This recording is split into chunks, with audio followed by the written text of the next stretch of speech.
Long ago, in the golden sands of ancient Egypt, the sun god Ra looked down upon the land he had created. The people of Egypt lived in peace, worshipping the gods and following the laws of Ma'at, the goddess of truth and balance. But as time passed, humans grew restless. They began to question the gods, even plotting against Ore himself. The great sun god, furious at their arrogance, decided to teach them a lesson they would never forget. Ra called upon his daughter, the fierce lion-headed goddess Sekhmet. She was the warrior of the gods, a being of pure fire and destruction. Her breath was like the scorching desert wind, her claws sharp as the blades of warriors. When she roared, the earth trembled. Ra knew that if anyone could punish the rebellious humans, it was Sekhmet. "Go, my daughter," Ra commanded. "Show them the price of defiance. Let your wrath be as unstoppable as the Nile in flood." Sekhmet needed no second invitation. With a roar that shook the heavens, she descended upon the land. Her eyes burned like the midday sun, her golden fur glinting like molten metal. Wherever she walked, death followed. She tore through villages, devouring men, women, and children alike. Her thirst for blood was endless, and soon the sands of Egypt ran red. At first, Ra watched with satisfaction. The humans had been punished for their arrogance. But as days passed, Sekhmet's rage did not fade. She continued her slaughter, her hunger growing with every life she took. The rivers choked with bodies, the crops withered under her fiery breath. Even the gods began to fear her. Ra realized his mistake. He had unleashed a force that even he could not control.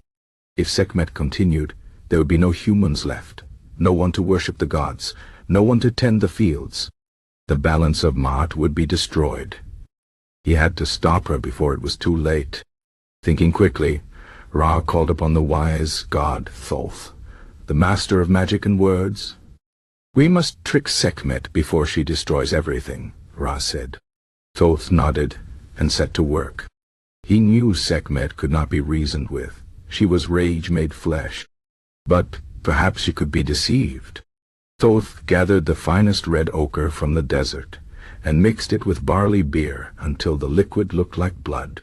He poured this into 7,000 jars and carried them to the place where Sekhmet was hunting. The goddess, drunk on slaughter, saw the pools of red liquid and, thinking it was blood, fell upon them in a frenzy. She drank and drank, believing she was consuming more victims. But the beer was strong, and soon her movements slowed. Her fiery eyes dimmed. With one last growl, Sekhmet collapsed, her great body sinking into a deep, drunken sleep. When she awoke, her rage had faded. The bloodlust was gone, replaced by confusion. She looked around at the empty jars, realizing she had been tricked. But the fire inside her had burned out. Ra approached her gently. "You have done what I asked, daughter. The humans have learned their lesson. Now let there be peace." Sekhmet, now calm, bowed her head.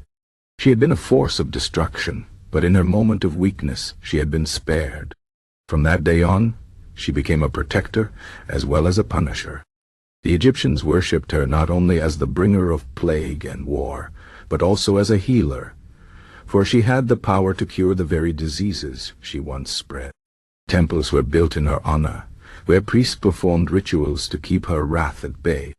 They knew that if angered, Sekhmet could unleash her fury once more. But if respected, she would guard Egypt against its enemies. And so the legend of Sekhmet lived on, a reminder of the gods' power and the thin line between destruction and mercy. The people never forgot the time when the lion-headed goddess walked among them, her claws stained with blood, her roar shaking the heavens. They told the story to their children, warning them of the dangers of pride and the wrath of the divine.